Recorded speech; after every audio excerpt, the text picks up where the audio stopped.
오늘 말씀의 제목이 갈르앗의 언약이에요. 이 갈르앗이라는 것은 지명을 이야기하는 거거든요. 지명. 이 갈르앗에서 라반과 야곱이 이 돌 무더기에 돌 기둥을 세우고 약속을 합니다. 갈르앗의 언약, 서로 약속을 했다 이 말이에요. 왜 이런 이 언약을 세웠느냐? 서로 지키자 이런 뜻이에요. 자, 야곱과 라반이 서로 이제 우리 사이좋게 지내자, 우리 서로 침략하지 말자 하고 불가침 조약을 체결한 것입니다. 이게 오늘 본문이에요. 인간만이 가지고 있는 지혜인 줄로 믿습니다. 지난주에 제가 드라빔이라고 하는 제목으로 말씀을 드렸습니다. 드라빔을 잃어버린 이 라반이 야곱을 도둑놈 취급을 하며 집안을 샅샅이 뒤져요. 그게 35절까지 나와 있어요. 아무것도 찾지 못합니다. 이에 대하여 야곱이 말을 합니다. 그게 36절과 37절이에요. 야곱이 노아의 라반을 책망할세. 감히 성질을 내가지고 야곱에게 막 책망해 대드는 거예요. 야곱이 라반에게 대답하여 이르되 내 허물이 무엇이니까? 무슨 죄가 있기 위해 삼촌께서 내 뒤를 급히 추격하였나이까? 외삼촌께서 왜 내 물건을 다 뒤져보셨나이니 외삼촌의 집안 물건 중에서 무엇을 찾아내었나이까? 야곱이 성질이 내서 막 까까 하면서 대들고 있는 장면이에요. 야곱이 라반에게 이런 식으로 말했다는 것은 참으로 놀라운 거예요. 왜? 지금까지 야곱은 라반에게 감히 그렇게 하지 않았기 때문이에요. 그냥 시키는 대로만 하고 살았던 거예요. 자기 마음에 들지 않지만 레아를 줬을 때도 레아를 줬을 때도 그냥 시키는 대로 해야만 했어요. 울며 겨자 먹기 식으로. 그 이유는 어디에 있었느냐? 힘이 없었기 때문에. 처가살이하는 주제에 시키는 대로만 해야 했어요. 왜? 힘이 없기 때문에. 힘. 여러분, 국가 간에도 힘이 없으면은 지배를 받게 돼 있는 거예요. 이게 약육강식이지요. 국가 간에도 마찬가지. 국방력을 키우는 것은 우리가 전쟁을 하기 위해서가 아니라 우리의 평화를 지키기 위해서예요. 우리의 평화를 유지하기 위해서 그러는 거예요. 왜? 힘이 없으면 지배를 받기 때문에. 시키는 대로 해야만 하는 또 다른 이유는 무지함 때문이에요. 뭘 모르니까 시키는 대로 하는 거예요. 못된 지도자들은 우민정책을 써요. 백성을 개돼지로 취급을 하는 거예요. 그래서 알아야 합니다. 알아야 돼요. 아는 것이 힘이라고 했잖아요. 모르면 지배를 받기 때문에. 힘이 없기 때문에 지배를 받게 되고 모르기 때문에 지배를 받게 되는 거예요. 또 한 가지는 잘못된 종교관 때문이에요. 태어날 때부터 나는 운명적으로 이렇게 태어났다. 운명론적. 그리고 그냥 시키는 대로 사는 거예요. 성경은 절대로 그렇게 이야기하지 않습니다.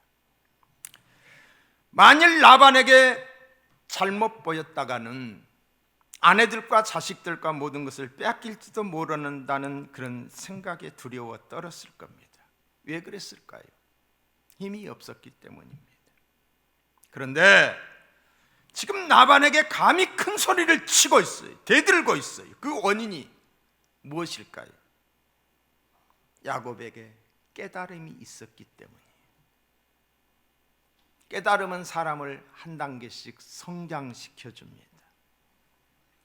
그것은 자기의 운명이 라반에게 달린 것이 아니라 오직 하나님께 달려 있다는 사실을 깨달았기 때문이에요. 하나님께서 그에게 보여주신 꿈을 꾸고 나서부터예요.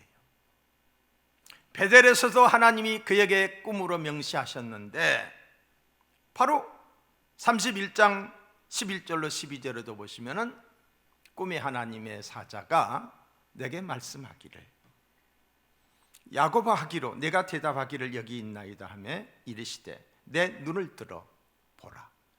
양떼를 탄 수양은 다 얼룩무늬 있는 것, 점 있는 것과 아롱진 것이니라. 라반이 내게 행한 모든 것을 내가 보았노라. 라반이 너를 억울하게 했는데 내가 그걸 다 봤다. 근데 하나님이 보여주는 것은 양들이 소들이 서로 교미를 할 때에 보니까 모든 것이 다 얼룩진 것들이 타고 있는 거예요. 하나님이 하신 것을 보여주신 거예요. 지금까지 야곱은 자기가 잘해서 점인 있고 얼룩진 양들이 태어난 줄로 알았어요. 그러나 실상은 하나님께서 라반의 것들을 빼앗아 자기에게 준 것을 알게 되었어요. 그래서 31장 9절에도 보시면은 하나님이 이같이 그대들의 아버지의 가축을 빼앗아 내게 주셨다라고 말하고 있어요. 라반이 부당하게 빼앗은 것을 야곱에게 돌려주고 계셨던 것입니다. 꿈을 꾼 후 야곱은 하나님께서 자기에게 축복하고 계신다는 것을 알게 되었어요. 이런 깨달음이 있었기 때문에 담대해졌어요. 하나님이 보고 계셨구나. 하나님이 다 알고 계셨구나. 하나님이 하셨구나. 다시 말해서 하나님의 은혜임을 깨닫게 되었던 거죠. 여러분, 성경에 보면은 수많은 사람들이, 또 성경만이 아니라 오늘날도 마찬가지예요. 이 깨달음이 있을 때에 한 단계 하나님과 가까워지는 것을 보게 돼요. 이사야가 하나님을 믿는 사람이었어요. 그러나 어느 날 성전에서 예배를 드릴 때에 하나님의 임재를 경험하게 돼요. 그러면서 깨닫게 돼요. 그 이전에 깨닫지 못했던 자신의 추함과 죄인됨이 보이게 시작하는 거예요.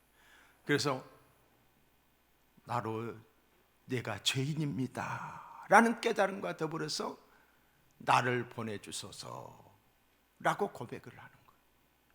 깨달음이 있었기 때문이에요. 하박국이라는 사람도 당시에 그 세상이 불의한 자가 득세하고 진실하게 살려고 하는 사람들이 어려움을 당하는 것을 보면서 하나님을 향하여 원망 불평을 해요. 그런데 그에게 하나님이 깨달음의 말씀을 주셔요. 그 말씀인즉 오직 의인은 믿음으로 산다. 저들이 그렇게 산다 할지라도 너는 하나님 바라보고 믿음으로 살아야 한다 라고 하는 깨달음과 더불어서 그의 깨달음의 고백이 이렇게 나옵니다. 비록 무화과 나무가 무성하지 못하며, 농사꾼이잖아요. 포도나무에 열매가 없으며 감람나무에 소출이 없으며 밭에 먹을 것이 없으며 우리의 양이 없으며 외양간에 소가 없을지라도 나는 여호와로 말미암아 즐거워하며 나의 구원의 하나님으로 말미암아 기뻐하리로다. 아무것도 없어도 하나님 때문에 기뻐하고 즐거워한다는 것이지요. 깨달음이 있었기 때문이에요. 다윗은 고난의 과정을 통과하면서 깨달은 게 있어요. 남이 겪지 못한 큰 고난의 터널을 통과하고 난 다음에 시편 119편에 보시면 고난당한 것이 내게 유익이라. 이로 말미암아 내가 주의 율례들을 배우게 되었나이다 라고 했어요. 깨닫는 것이 은혜입니다. 깨달을 때 비로소 성숙해집니다. 부모 사랑을 깨달을 때 효도가 생겨지는 거예요. 깨달음의 은혜가 있기를, 날마다 깨닫는 삶이 되기를 주님의 이름으로 축복합니다. 뿐만 아니라 하나님께서 라반에게 나타나셨어요. 그리고 말씀하셨어요. 선악간의 야곱에게 아무 말도 하지 말라. 하나님이 엄하게 경고하셨어요. 그 말을 라반이 야곱에게 한 거예요. 야곱이 어떻게 생각할까? 하나님이 어떤 분이시길래 이렇게 나를 지키시는가? 나와 함께 하시는 하나님에 대한 깨달음이 있었던 거예요. 이런 일련의 사건들을 통해서 야곱은 자기 운명이 오직 하나님께 달려 있다는 사실을 알게 됩니다. 그래서 하나님을 향한 믿음과 세상을 향한 담력이 생겨진 거예요. 담대함이 생겨진 거예요. 이제는 라반을 두려워할 이유가 하나도 없었어요. 두려워할 필요가 없었던 것입니다. 사랑하는 성도 여러분, 지금까지 여러분의 인생을 장악하고 끌고 다니는 것이 무엇입니까? 끌고 다니는 것이 무엇입니까? 나도 모르게 끌려다녀야 했던 라반이 무엇입니까? 돈입니까? 명예입니까? 권세입니까? 외모입니까? 거기에 매여 있는 경우들이 많아요. 돈을 사랑하고 돈을 의지하십니까? 돈이 인생의 목적이 되어버렸어요. 돈. 사는 목적이 돈이 되어버렸어요. 돈은 인생의 주인이 될 수 없습니다. 목적도 될 수 없습니다. 살아가는 수단에 불과한 것입니다. 깨달음이 있기를 축원해요. 물질에 대한 깨달음, 권력에 대한 깨달음, 하무시부릉이라고 그러잖아요. 죽음에 대한 깨달음, 천년만년 사는 것이 아니다. 삶의 목적, 가치에 대한 바른 깨달음이 있기를 주님의 이름으로 축원합니다. 야곱이 자신의 살아온 삶을 말해요. 38절부터 40절이 그런 내용이에요. 내가 이 20년을 외삼촌과 함께 하였거니와. 자, 중략하고요. 내가 이와 같이 낮에는 더위와 밤에는 추위를 무릅쓰고 눈 붙일 겨를도 없이 지낸 나이다. 이 말이 무슨 말이에요? 그동안 내가 얼마나 성실하게 살았는지, 얼마나 힘들게 살았는지, 얼마나 열심히 살았는지 최선을 다했다는 말이에요. 지금 라반에게 따지면서 는 이야기예요. 41절을 볼까요? 내가 외삼촌 집에 있는 이 20년 동안 외삼촌의 두 딸을 위하여 14년, 외삼촌의 양떼를 위하여 6년을 외삼촌에게 봉사하였거니와 외삼촌께서 내 품삯을 10번이나 바꾸지 않았습니까? 준다고 했고 안 주고 또 안 주고 또 안 주고 10번이나 했지 않습니까? 응? 서운함을 이야기하고 있어요. 따지면서. 그런데 이제 와서 도둑놈 취급까지 하십니까? 라는 것이에요. 도둑놈 취급까지. 집을 막 다 뒤졌잖아요. 42절을 보겠습니다. 우리 아버지 하나님 아브라함의 하나님 곧 이삭이 경외하는 이가 나와 함께 하시니, 하나님이 함께 하시니 이 말이죠. 하나님이 함께 하시지 아니하셨더라면 외삼촌께서 이제 나를 빈손으로 돌려보내셨으리라마는 하나님이 나와 함께 하시는 하나님이 내 고난과 내 손의 수고를 보시고 이제 어젯밤에 외삼촌을 책망하셨나이다. 하나님이 나와 함께 하셨고 나와 함께 하신 하나님이 어젯밤에 삼촌을 책망했다라고 말하고 있는 거예요. 사랑하는 성도 여러분, 하나님은 우리의 고난과 수고를 보고 계시며 알고 계십니다. 하나님이 여러분의 고난과 수고와 아픔을 알고 계십니다. 아시는 하나님의 긍휼을 구하시기 바랍니다. 하나님이여 나를 긍휼히 여기소서, 나를 불쌍히 여기소서. 하나님의 긍휼을 구하는 기도하는 자가 되기를 축복합니다. 마음속에 근심 있는 사람 주 예수 앞에 달래오라. 슬픈 마음 있을 때에라도 주 예수께 아뢰라. 주 예수 앞에 달래오라. 주 우리의 친구니 무엇이나 근심하지 말고 주 예수께 아뢰라. 알고 계시고 보고 계시는 하나님께 나의 부족함과 나의 아픔을 아뢰 수 있기를 바랍니다. 하나님이 나와 함께 계시지 아니하셨더라면, 사랑하는 성도 여러분, 야곱이 하는 말이에요. 하나님은 저와 여러분과도 함께 하십니다. 하나님이 우리와 함께 하시는 이유는 복주기 위함이요, 우리를 지키고 보호하기 위함이에요. 이삭은 흉년의 때에 하나님이 함께 하셨어요. 하나님이 말씀하셨어요. 내가 너와 함께 있어 내게 복을 주고 그랬어요. 뿐만 아니라 종살이 감옥살이 하는 요셉에게도 창세기 39장에 보시면은 여호와께서 요셉과 함께 계심으로 그가 형통한 자가 되었더라. 지도자 모세에게 하나님이 말씀하셨어요. 하나님이 가라사대 이르시되 내가 반드시 너와 함께 있으리라. 10가지 재앙은 하나님이 함께하는 표적이었던 거예요. 두려워하는 이사야에게 하나님이 말씀하셨어요. 이사야 41장 10절 두려워 말라 내가 너와 함께함이니라. 놀라지 말라 나는 내 하나님이 됨이니라. 내가 너를 굳세게 하리라. 참으로 너를 도와주리라. 할렐루야. 하나님이 우리와 함께 하셔요. 승천하시기 직전에 우리 주님 마지막 약속이 세상 끝날까지, 내가 세상 끝날까지 너희와 항상 함께 있으리라고 말씀하셨어요. 여러분, 하나님은 우리와 함께 하십니다.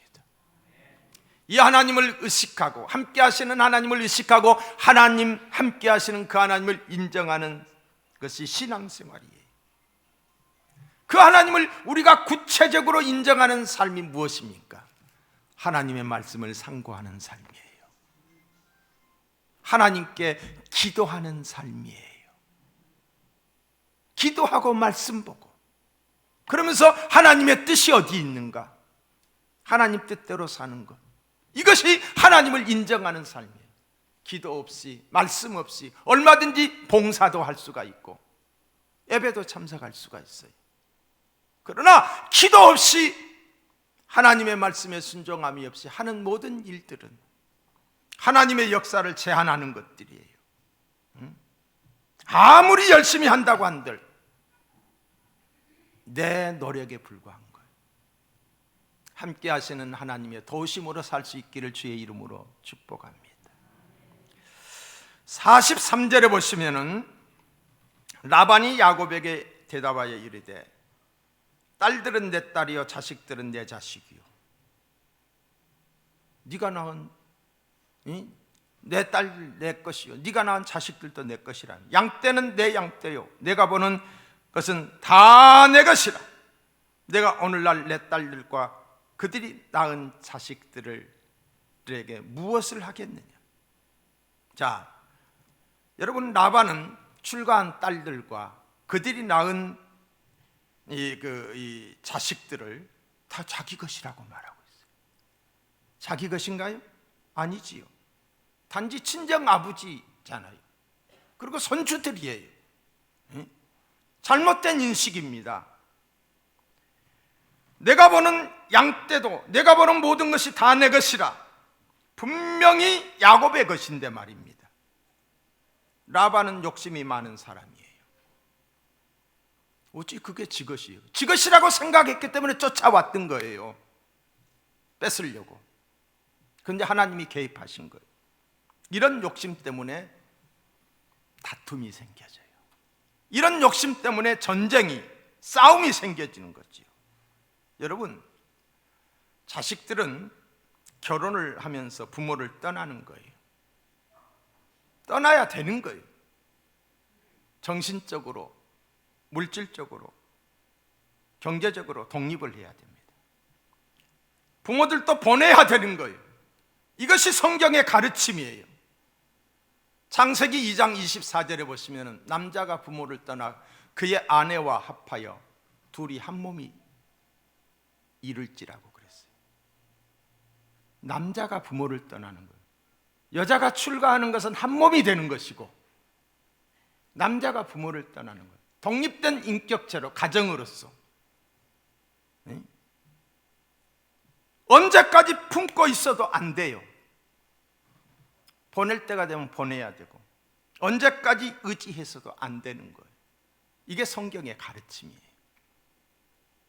나반이 말합니다. 44절을 볼까요? 이제 오라.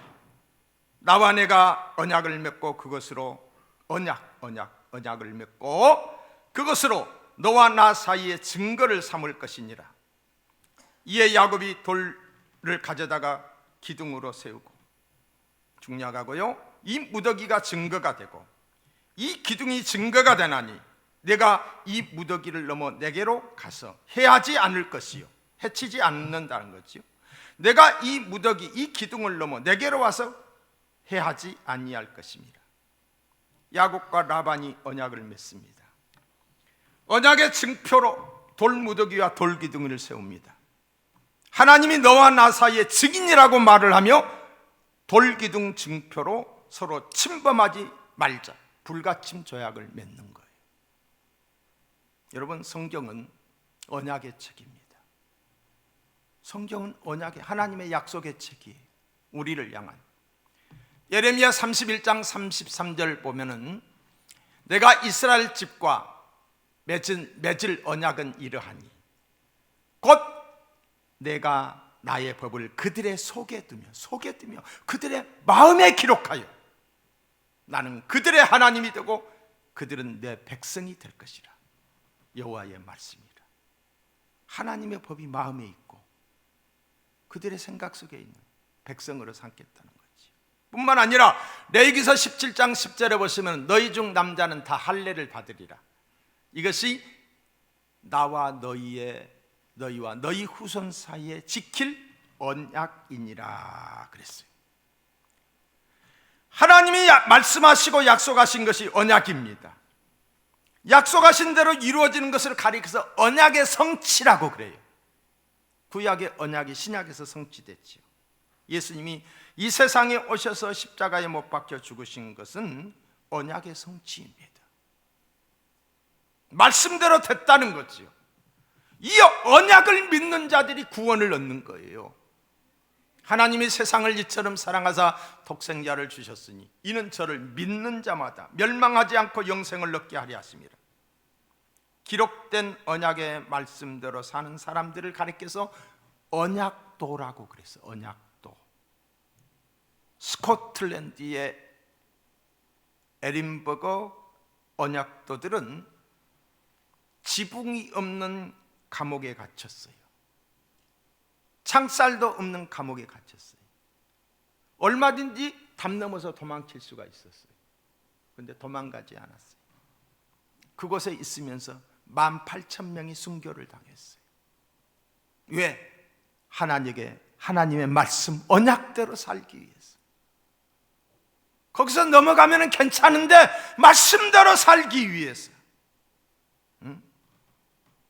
그래서 개신교 국가가 처음으로 된 것이 바로 이 스코틀랜드예요. 그 로마 교황청의 그 새파란 칼날 앞에서 승리한 것이 바로 이 언약도들이 세운 스코틀랜드예요. 이승만 대통령이 미국에 유학을 갔어요. 갔을 때 많이 외로웠겠지요.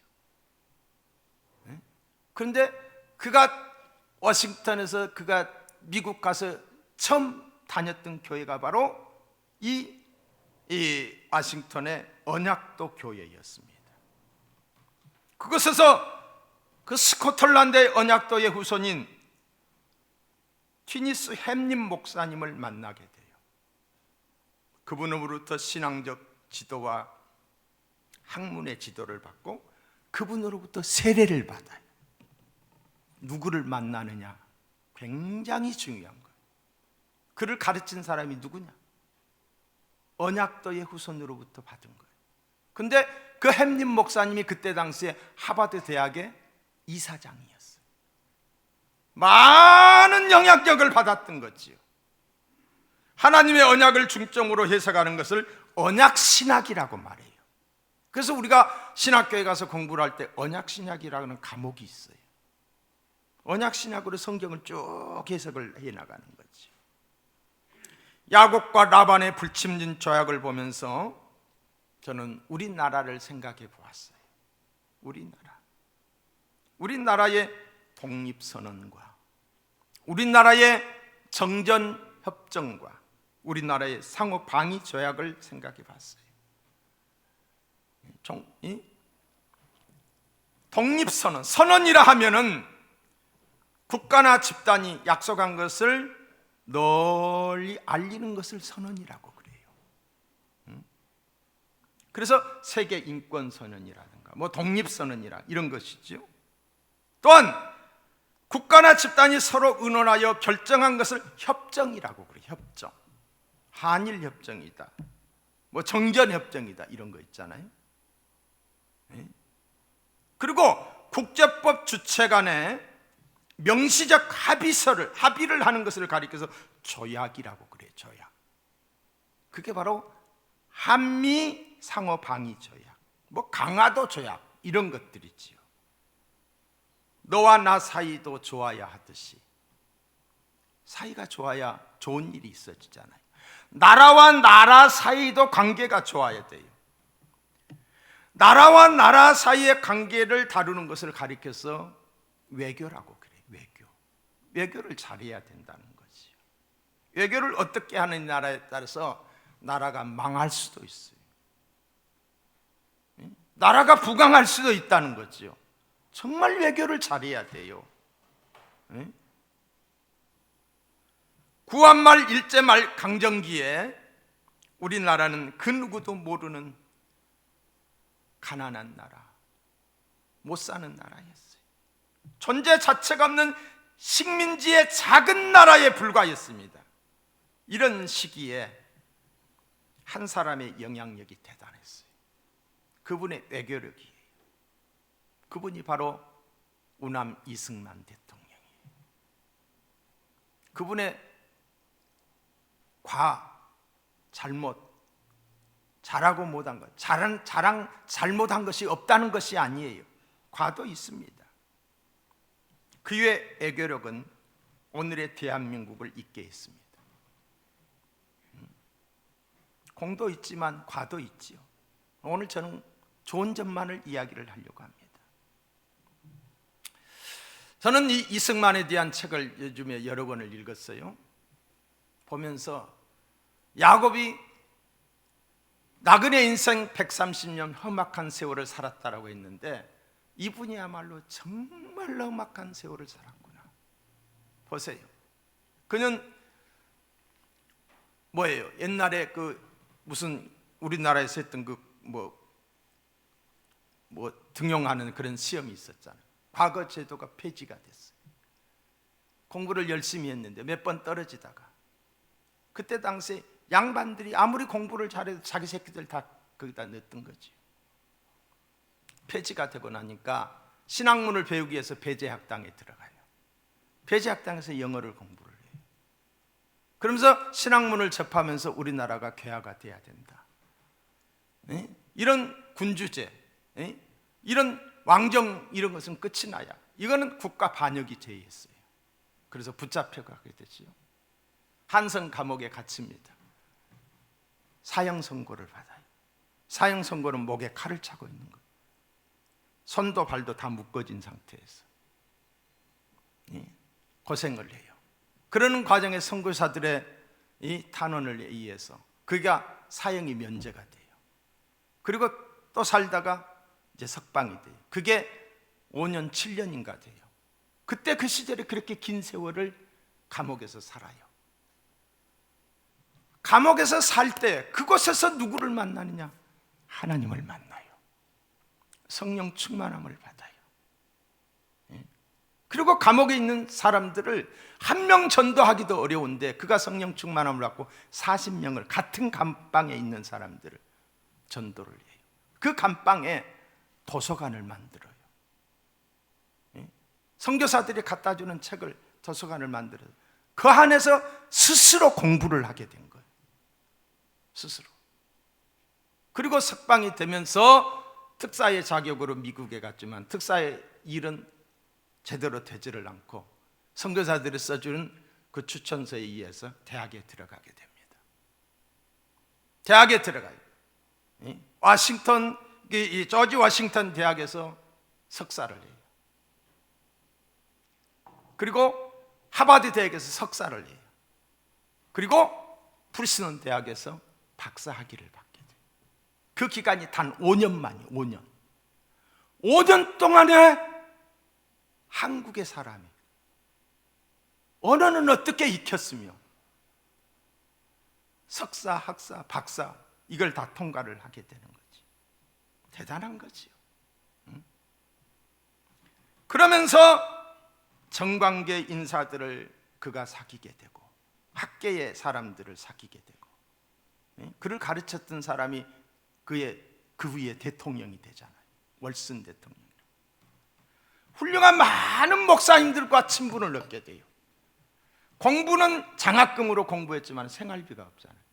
그런데 그가 그때 당시의 기록에 의해서 보니까 미국 전역을 돌아다니면 요즘 뭐라 하면 간증 집회예요.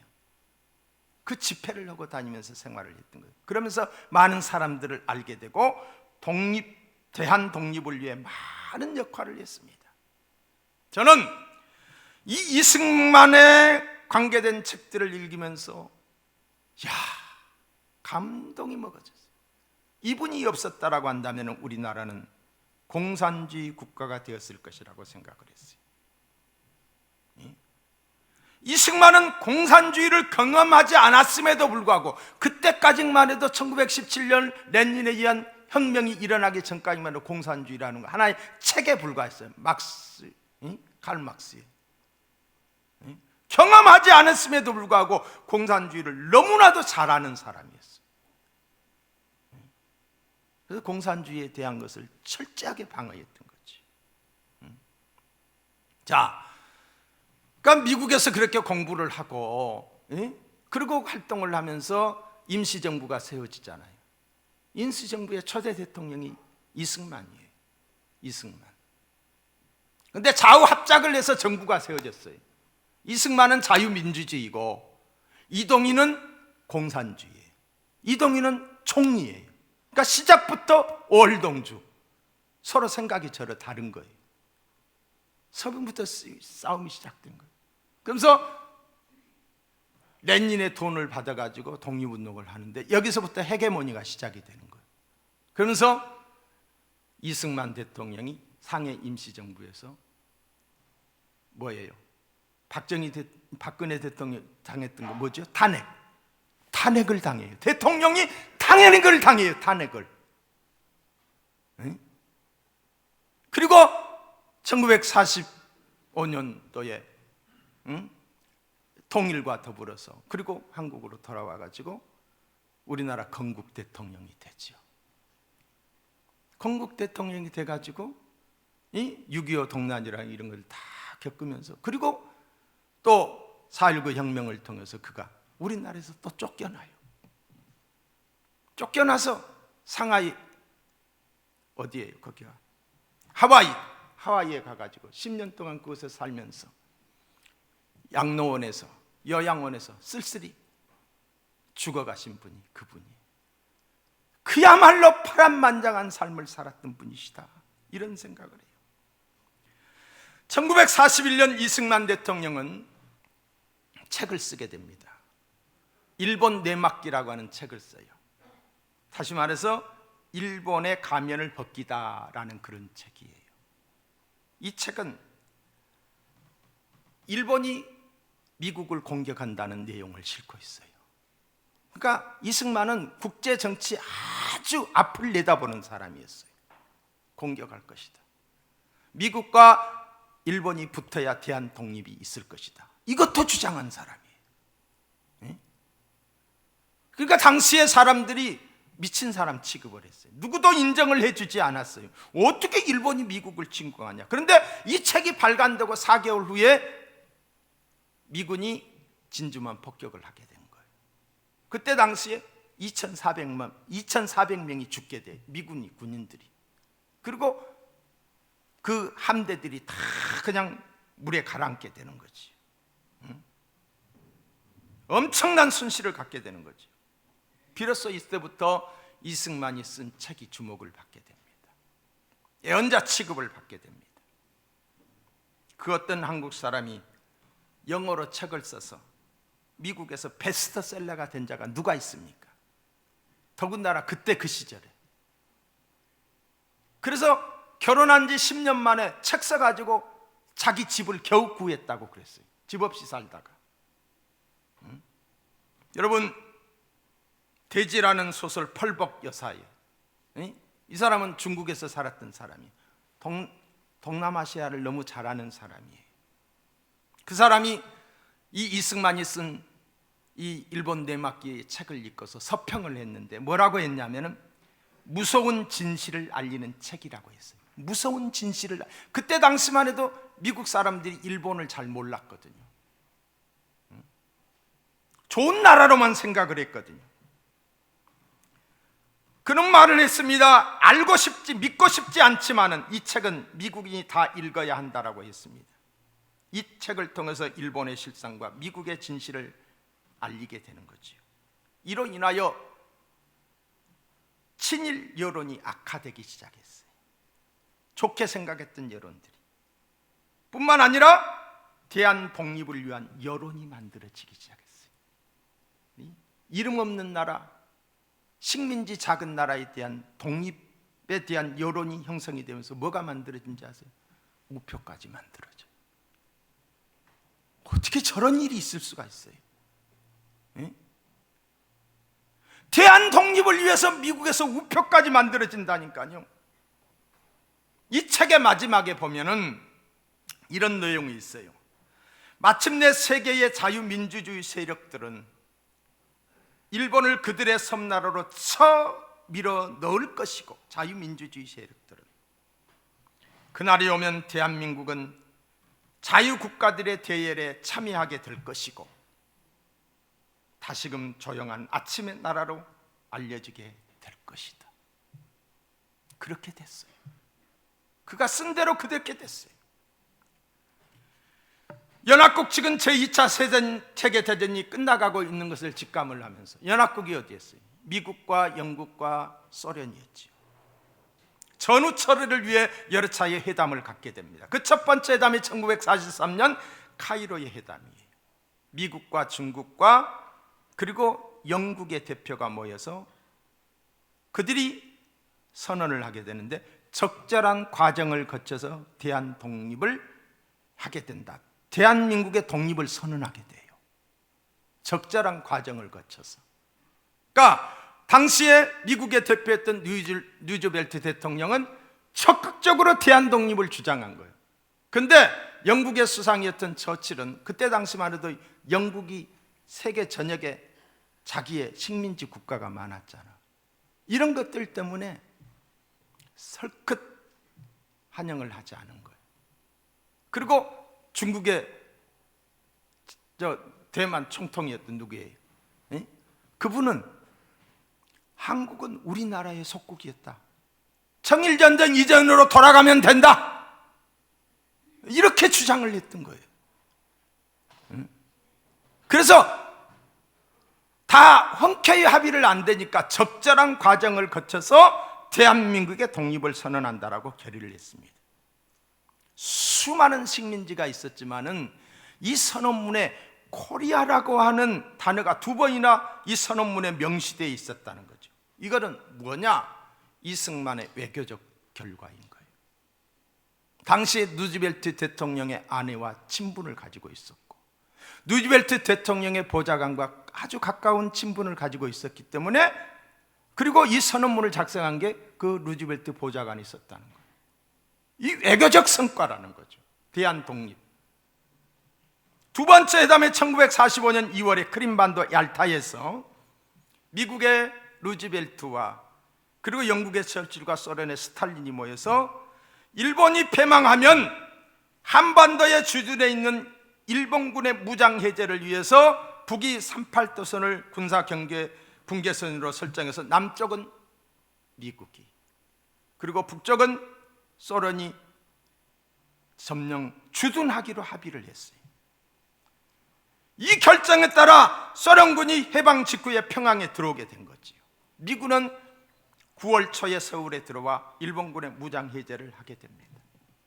그러니까 이런 역사적 배경을 보면은 힘이 없게 되면 우리의 의지와 상관없이 힘없는 나라에 의해서 우리나라가 좌지우지 될 수 있다는 것.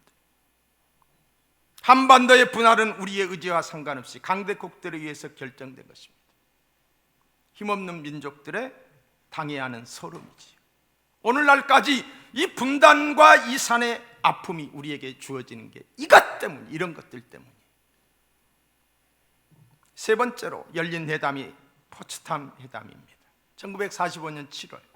그때는 루즈벨트가 그 회담하고 난 다음에 2달 만에 죽었어요. 그리고 트루먼 대통령이 이제 회담에 참석하게 되죠. 한국의 독립을 재확인하는 그런 포츠담 회담이 있었던 거지요. 자, 2차 세계대전이 일본과 독일의 패망으로 끝이 납니다. 끝이 나고 난 다음에 그 승정들이 어떻게 그들을 분할 통치할 것인가, 이것, 미소 간의 이해관계가 부딪히기 시작한 거예요. 인연관계가 부딪히기 시작한 거예요. 우리나라도 외에는 아니었습니다.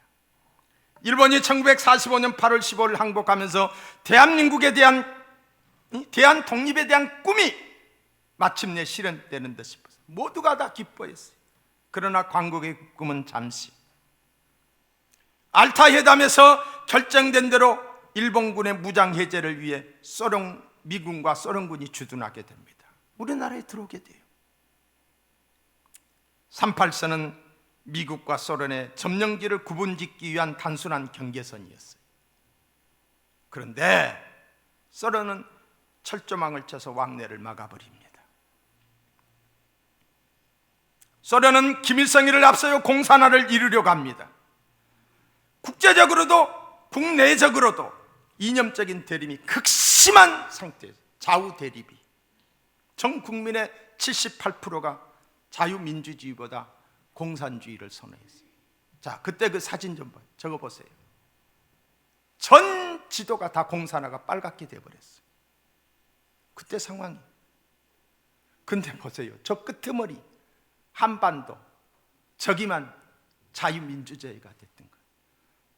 누구 때문이에요? 이승만의 애교 때문이에요.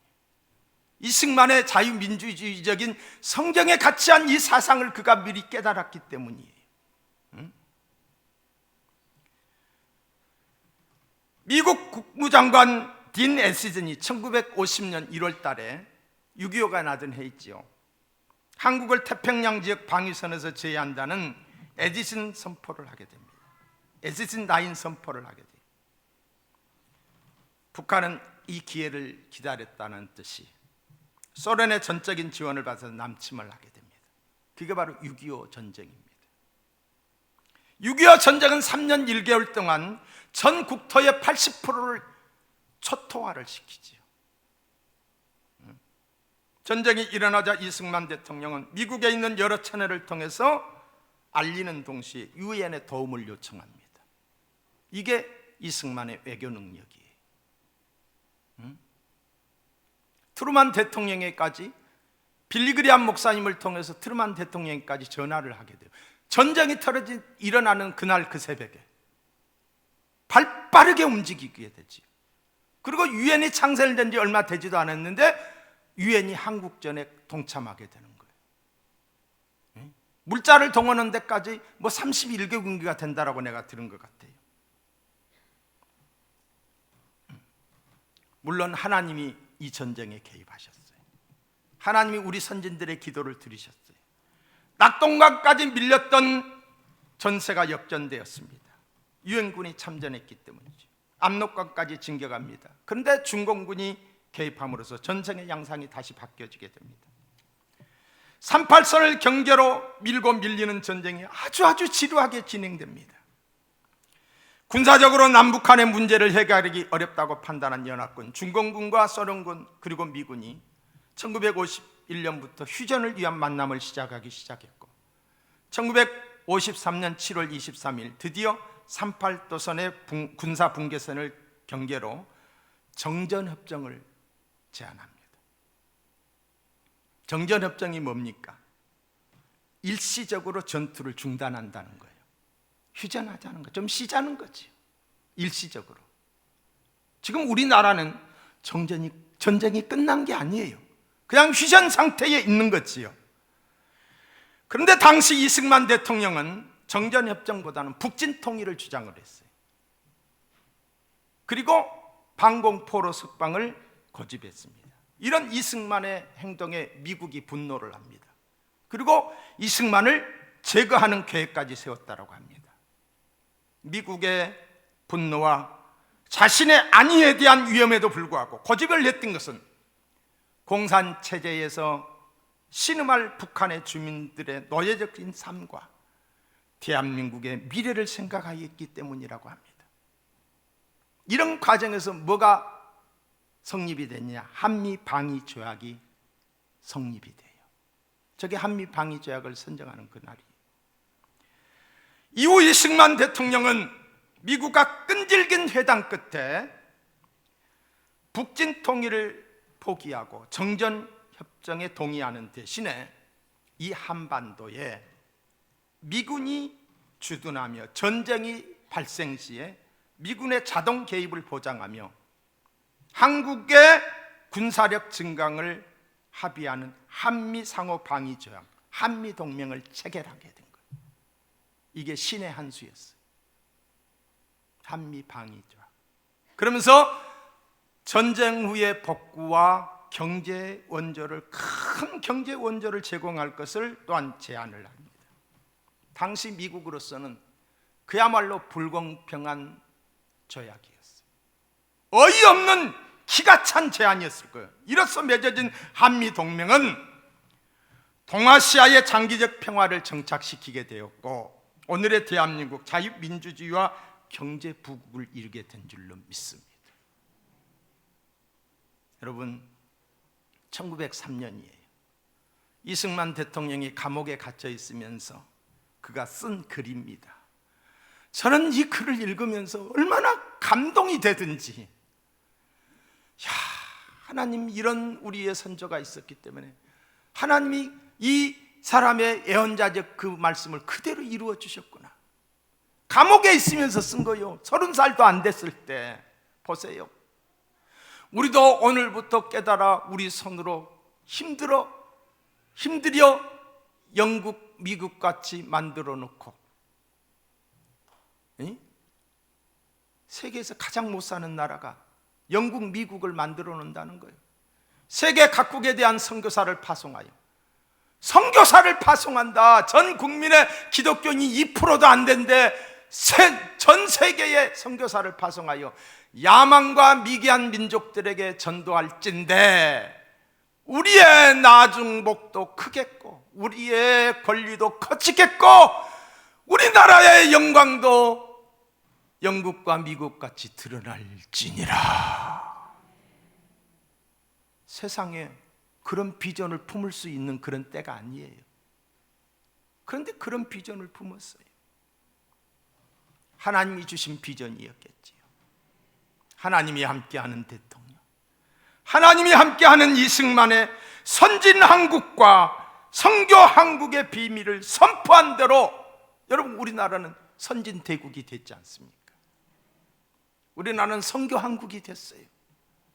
인구 대비했을 때에 우리나라가 지금 세계에서 제1로 선교사를 많이 파송한 나라가 우리나라예요.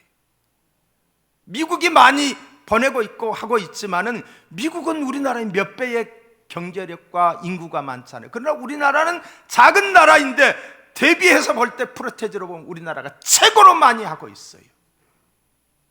이게 불과 몇십 년 만에 누가 한 일이? 하나님이 하신 일이에요. 하나님이 우리 기도에 응답해 주신 거예요. 여러분, 우리는 이제 한 세상 이 좋은 정말 반만년 역사 속에서 최고의 부를 누리고 최고의 자유를 누리다가 우리는 가게 돼요. 그런데 우리 후손들은 어떻게 될까요? 우리 후손들도 이렇게 잘 살 수 있을까요? 우리 후손들도 하나님을 인정하고 하나님의 축복을 받고 살 수 있을까요? 우리가 깨어 있어야 돼요. 우리가 회개해야 돼요. 이 상황에서 우리가 기도해야 돼요. 하나님이 우리 민족을 지켜주실 줄로 저는 믿습니다. 우리는 믿음의 선진들을 우리에게 주신 하나님께 감사를 드리고요. 여러분, 우리가 지금 작정기도, 사순절 고난기간, 그리고 또 국가적으로도 어려운 일들이 많은데 기도하지 않는다, 죄를 짓고 있는 거예요. 기도할 수 있기를 주님의 이름으로 축복합니다.